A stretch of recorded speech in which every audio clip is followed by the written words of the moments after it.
Bueno, como objetivo general tenemos determinar cómo cambian las magnitudes de un circuito RC al modificar los valores predeterminados de la capacitancia y la resistencia. Tenemos tres objetivos específicos. El primero es identificar cómo cambia la corriente, el voltaje y la carga en función del tiempo. Esto cuando se cambia la resistencia y la capacitancia en la descarga de un circuito RC. Como segundo objetivo específico tenemos evaluar el cambio que se presenta en el circuito al modificar los valores de las capacitancias con diferentes RC y cómo cambia la constante del tiempo al 33% y al 75% de la descarga. Por último, debemos registrar por medio de una herramienta de Excel los datos obtenidos a partir de los cambios realizados en las constantes del circuito y posteriormente graficar los resultados. Las magnitudes a utilizar en nuestro experimento del circuito RC aplicado en un plan fotográfico fueron la capacitancia, la resistencia, el voltaje, la corriente, la constante de tiempo y la carga. Cabe resaltar que el parámetro fijo en nuestro experimento fue el voltaje y las variables que utilizamos fueron la capacitancia, la resistencia de descarga. Y las variables con las cuales se van a calcular o medir va a ser principalmente la corriente, la constante de tiempo y la carga. Nuestros instrumentos de medición en el experimento fue un voltímetro, un amperímetro y un cronómetro. Bueno, lo que se va a evaluar en nuestro experimento va a ser la capacitancia y la resistencia, esta cómo influye en la descarga de nuestro circuito. Para la capacitancia utilizamos tres valores que fueron 7 milifaradios, 10 milifaradios y 15 milifaradios. En la resistencia fueron 20 microohmios, 40 microohmios y 60 microohmios. Las partes de nuestro circuito más importantes fueron el condensador y la resistencia de descarga.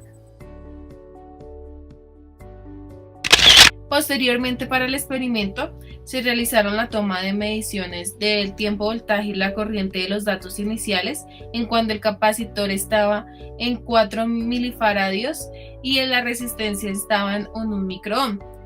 Posteriormente, se tomaron los datos para cuando la resistencia estaba en 20 microohms, después en 40 microohms y después en 60 microohms. Cuando se realizaron estos datos, el valor de la capacitancia permaneció fijo. Y posteriormente se realizaron los datos para el cambio de la capacitancia de 7 milifaradios, de 10 milifaradios y de 15 milifaradios. Cabe resaltar también de igual forma que cuando se tomaron los datos para la capacitancia, la resistencia de 1 microohm estuvo constante. Bueno, en el experimento se pudo evidenciar que si la resistencia del circuito es relativamente grande, entonces los electrones no pueden atravesarlo, es decir, no va a circular la corriente eléctrica dentro del circuito. Pero si el circuito no tiene resistencia o esta es extremadamente baja, se puede producir un cortocircuito, es decir, que la cantidad de electrones que circula es tan grande que puede quemar el circuito. En las tablas se evidenció que cuanto mayor sea la intensidad eléctrica, mayor será su consumo, es decir, mayor gasto eléctrico tendrá. Asimismo, al aumentar la tensión, el voltaje aumenta la intensidad eléctrica. Bueno, cuando la resistencia aumenta, la intensidad de corriente disminuye y el capacitor se descarga en mayor tiempo, pero si la resistencia disminuye, la intensidad aumenta y el capacitor se va a descargar en menor tiempo. Como se pudo evidenciar, tanto la resistencia inicial como las resistencias de 20, 40 y 60 microohmios. Como lo podemos aquí comprobar en la gráfica, los tiempos de cada resistencia. Al analizar los cambios que se produjeron en el circuito cuando se cambiaron los valores de la capacitancia, nos pudimos dar cuenta de que a medida que se aplicaba una mayor capacitancia, el voltaje también se elevaba, como se pueden ver en las siguientes gráficas. Esto se debe más que todo a que entre mayor capacitancia, mayor es la capacidad que tiene el circuito de almacenar energía. Esto también se puede ver que en la medida que el tiempo avanza, el voltaje va disminuyendo. Pero entre mayor capacitancia se demora mucho más en llegar a cero. Esto también lo podemos ver cuando afecta la corriente, porque a medida de que hay mayor capacitancia, la corriente también está más elevada. Además, también se ve que ocupa mayor tiempo en llegar a cero. Posteriormente se realizó una comparación con respecto a la carga en cuanto a la resistencia y la capacitancia, cómo la hacían variar. Por lo tanto, en comparación con los datos iniciales, cuando la resistencia fue de 1 microohm, podemos evidenciar que la carga es exactamente igual cuando la resistencia fue de 20 microohms. Esto se da porque el voltaje fue exactamente el mismo en estas dos mediciones, puesto que a más voltaje significa más carga, y a menos voltaje significa menos carga. Posteriormente se comienza a evidenciar un cambio en la carga cuando la resistencia fue de 40 y de 60 microohms, puesto que el voltaje aumenta pero no de manera significativa, como lo podemos evidenciar en la gráfica. De esta forma el voltaje se mantuvo constante y al ir aumentando la resistencia, la intensidad de la corriente disminuye. Posteriormente se realizó una comparación de la carga con el cambio de los valores de la capacitancia. Cuando la capacitancia fue de 4 milifaradios, el voltaje máximo que llegó a tener durante la descarga del capacitor fue de 6.97 voltios, lo cual generó una carga máxima de 0,027 coulombs. Y cuando el capacitor estuvo en 7 milifaradios, el voltaje máximo que llegó a tener fue de 8.51 voltios, con una carga máxima de 0,059 coulombs. Y cuando el capacitor fue de 10 milifaradios, el voltaje máximo que llegó a tener fue de 8,92 voltios con una carga de 0,089 coulombs.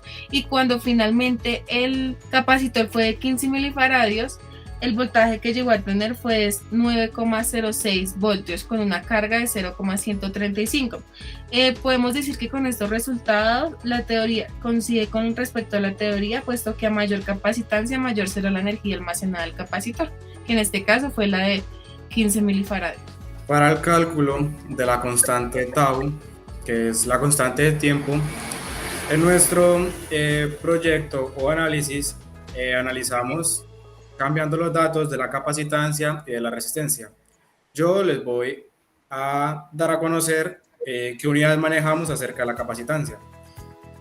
Manejamos 4 milifaradios, 7 milifaradios, 10 milifaradios y 15 milifaradios cuando la descarga estaba al 33% y al 75%, lo cual lo desarrollamos por medio de la fórmula de carga, que es igual a Q sub 0, que es carga inicial, por 0.3, que es el porcentaje que vamos a analizar primero. Hacemos el respectivo despeje, lo cual al aplicar el logaritmo nos da que la constante tau es igual a 0.40 RC. Para hallar cuánto es esto en segundos, tenemos que multiplicar 0.40 por RC, que es RC, la resistencia y la capacitancia que vamos a manejar. Estas que miramos aquí son las principales con las que iniciamos el circuito, que es 1 microohmios como resistencia y 4 milifaradios como capacitancia, lo cual nos da una constante de tau de 1.6 por 10 a la menos 9 segundos. Luego, con los mismos datos iniciales, pero ahora con el 75% de la descarga, obtenemos que la constante de tau nos da 5.52 por 10 a la menos 9 segundos.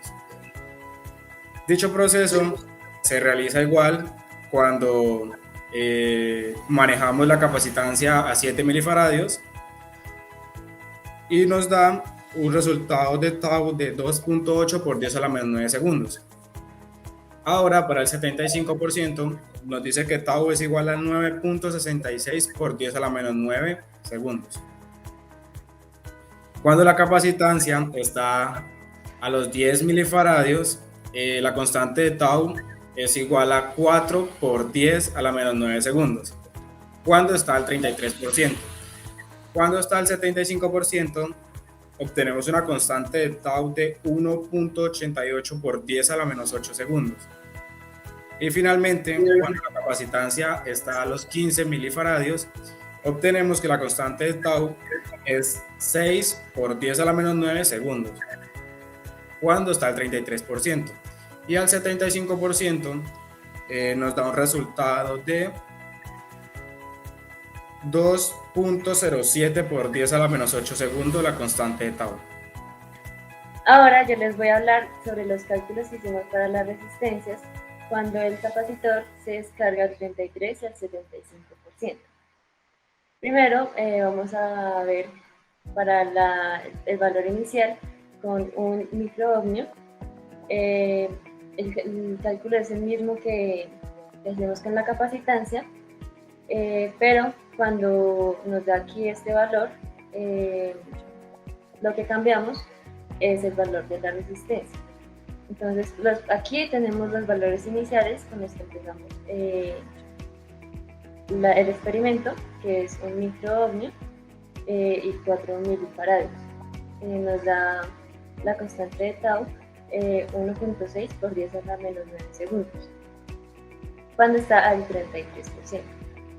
Y cuando está al 75%, con estos mismos valores iniciales, nos da que son 5.52 por 10 a la menos 9 segundos.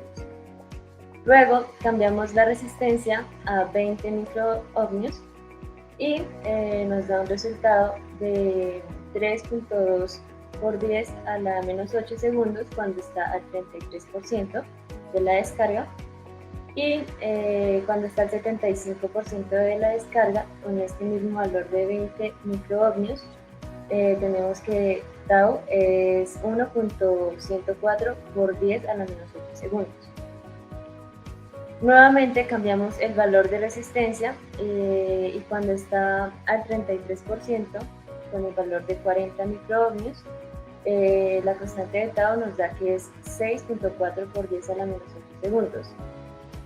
Y con este mismo valor de resistencia, pero al 75% de la descarga, nos da que es 2.208 por 10 a la menos 7 segundos. Otra vez volvemos a cambiar el valor de resistencia a 60 microohmios y nos da que al 33% de la descarga el valor de Tau es 9.6 por 10 a la menos 8 segundos. Y cuando está al 75%, sería de 3.312 por 10 a la menos 7 segundos. Como conclusiones, podemos observar que mediante el cálculo de la constante de Tau, entre más se aumenten los niveles de capacitancia, el tiempo es más prolongado, el tiempo de descarga es más prolongado dependiendo del porcentaje al que esté la carga. También en la resistencia se puede observar como entre más aumentamos los microohmios, se prolonga también dependiendo el nivel de la carga. Esto lo podemos observar mediante los cálculos que mis compañeros ya explicaron.